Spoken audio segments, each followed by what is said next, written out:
Sudar says he started his career as a soldier young, at 12 to be precise. By 18, he was a platoon commander in the Tamil Tigers guerrilla army, fighting a bitter civil war in Sri Lanka, in which more than 50,000 have died. It's the United Nations Children's Fund Year of the Child in Conflict, and to mark the event, the Michelle Report, written by Nelson Mandela's new wife Graça, has highlighted the sad phenomenon of children pressed into the profession of war. Sue Lloyd-Roberts has been behind the front line in Sri Lanka and begins her report in Jaffna in search of the child soldiers.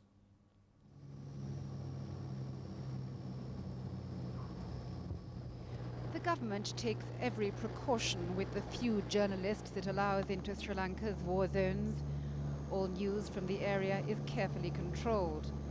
The visitor is hemmed in by military minders, from the point of hitching a lift on a troop carrier into one of the disputed areas, to then being provided with a military escort throughout.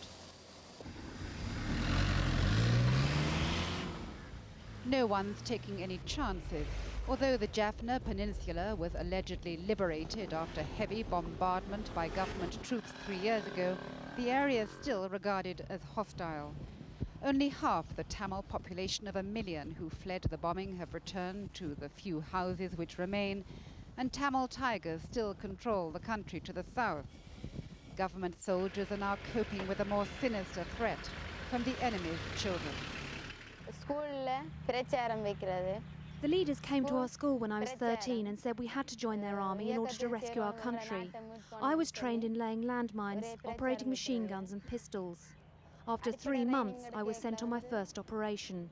It was an attack on an army checkpoint, and I was equipped with grenades. The victims of these attacks are all too evident at the military hospital. This man lost his leg just hours earlier. Soldiers are regularly injured by landmines and booby-trap bombs, which they say are often placed by the Tamils' child bombers, who slip in and out of government-controlled areas with ease.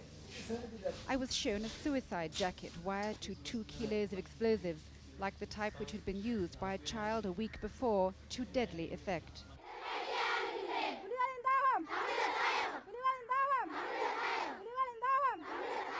The Tamils have been employing children in their army for at least 7 years. BBC cameras were allowed to film these recruits in 1991. Many of the children were orphans who were told that it was their duty to avenge their parents who died for the cause. Children as young as 10 were told it was an honor to die fighting for the LTTE, the freedom fighters who claim a homeland which they call Tamil Elam. But there was an outcry when these pictures were shown of cyanide tablets being handed out to girls at their military graduation ceremony, and since then, the LTTE has been less keen on publicizing its teenage army. But from those who've been captured, the government believe there are now 2,000 children under 18 fighting with the Tamil Tigers. Rojana joined when she was 13 and was one of a unit of 600 children. She was injured during an attack on an army position a few weeks ago and has been charged with the murder of 2 soldiers. There were 13 and 14-year-olds in my unit. If I died, I was told that my parents would be given some money, or if my parents died before me, I would be given a higher rank after my death as a posthumous award. Something you wanted to join. Soldar Ali says he was recruited at 12. By the time he was captured at 18, he commanded a platoon of 20 younger children. When I was at school, I never thought about the fighting, but once I joined up, I knew I had to drive out the enemy and fight for a separate homeland. They told us that if we were caught, we were not to be taken alive, but must take our cyanide, so we would not be tortured and betray any secrets. When they came and got me, I was asleep. A younger boy was keeping guard, and he let me down. If I had known I was to be captured, I would have taken the cyanide for sure. The Sri Lankan government here in Colombo, whose political negotiations with the Tamils have reached stalemate, have seized upon the use of children in the LTTE army for its propaganda value. They say it shows the lack of morality among the Tamil freedom fighters and their desperation. One of the most infamous acts attributed to the LTTE children was this attack on the Navy off Trincomalee 3 years ago. The army arrested a number of child soldiers after the event and filmed their interrogations. The government was keen that I should talk with two girl soldiers who were 15 and 17 at the time of the incident and invited me to meet with them at the central prison in Colombo. But despite being encouraged by the prison authorities, the girls refused to talk to me. The foreign minister is keen to drive home the negative image of the LTTE provided by these children. It reminds me and my generation very much of what happened to German youth under Hitler towards the end of the Second World War. You remember in the closing stages of the war, Hitler was recruiting teenagers, boys as young as 13 and 14, and there were those pathetic photographs of them. Does this mean that you think the LTTE are on their uppers? They are drawing to an end of their resources? It's pretty clear that they are running short of people. Unless you're running short of people, why do you conscript people forcibly? If you had masses of volunteers cheerfully going to war for you, you don't have to conscript little children and kidnap them and pick them up from the gates of schools and so on. But on the Jaffna Peninsula, there are no signs of the rebuilding and the lessening of tension which might be expected of a war nearing its end or of a government in control. It takes 30,000 troops to maintain an uneasy peace here. The present Sri Lankan government came to power 4 years ago with a promise of talks and even compromise with the Tamils. But onlookers like the Bishop of Jaffna says, even with the army minders listening in, that peaceful negotiations are no longer on the government's political agenda. This is what the position of the people here in Jaffna.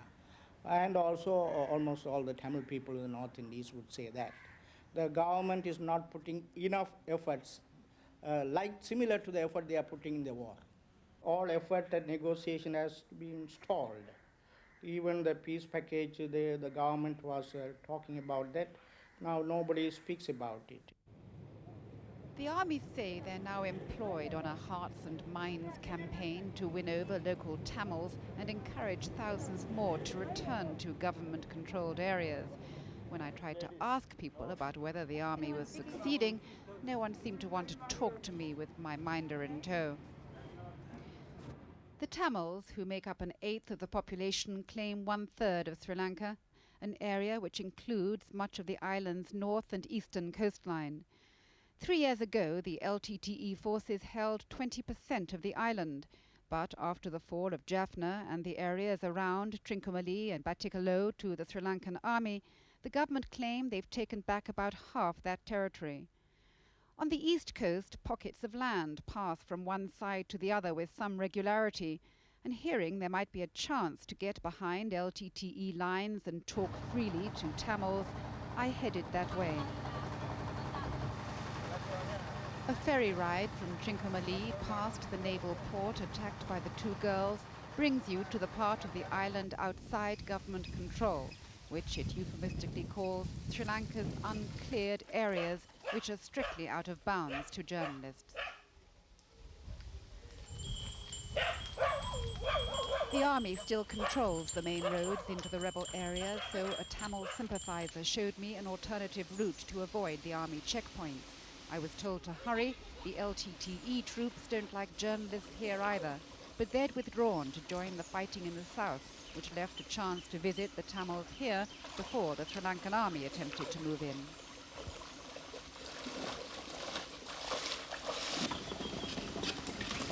The only other traffic here are the heads of families going to collect monthly supplies of rice and sugar from government-controlled areas. The government issues the rations to underline the fact that these people are Sri Lankans wherever they live. But government largesse ends there. I was told there are no hospitals or medical facilities. If someone falls ill, they must wait for the monthly visit by the International Red Cross. Life in these LTTE-held areas is more difficult than anywhere else on this island, which has been impoverished by war. The government says people only stay here because they're intimidated. But in fact, the LTTE army left this area a week ago to fight a campaign further south, but they'll be back.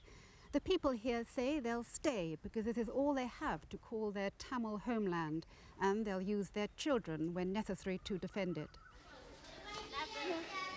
The formal and starched school children are the only hint of normality in these areas. The headmaster recalls with pride how, a few years back, his O-level class carried on with their exams while the war raged around the school. I had been told that when the LTTE recruiting officers address a school in the uncleared areas, up to 50% of the pupils leave to join up. And most of the children here told me they'd been approached. They ask for one person from each family. As my brother had already joined up, I was excused. My father was shot by the Sinhalese army, and my brother was killed fighting for the LTTE. Because we have a martyr in the family, the recruiting officer said, I'm allowed to study.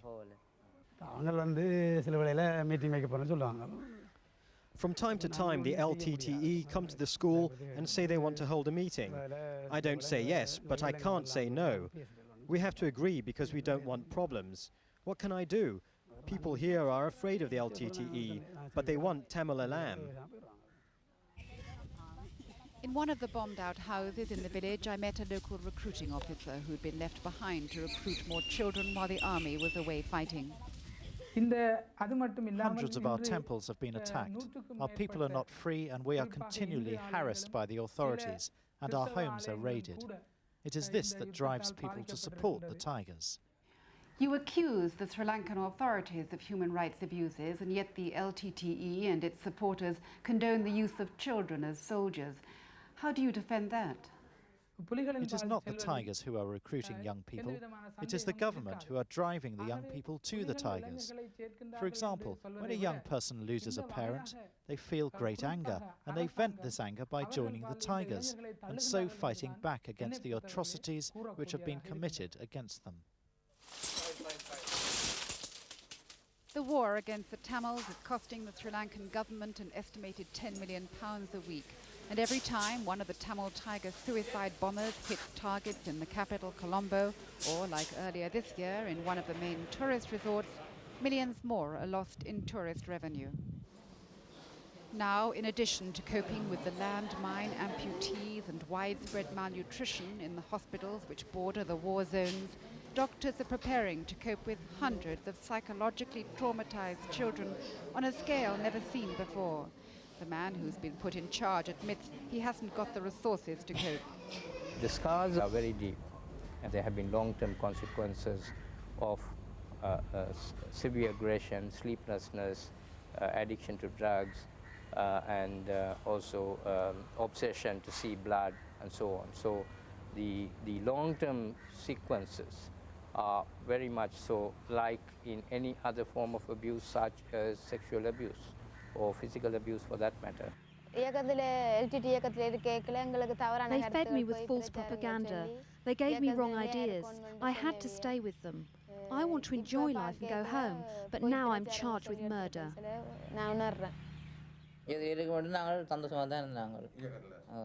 While I was fighting with the LTTE, I was happy. I joined them because I wanted to. I have no regrets. Nor, it appears, do the vast majority of his contemporaries have regrets. The war has displaced some 1 million people. Many of them are living in refugee camps. But at this one, near Jaffna, teenage children are notably missing, despite the guards at the gates to prevent potential recruits from leaving. There's no end in sight to the war in Sri Lanka, and until there is, another generation of Tamils stand to lose their childhood.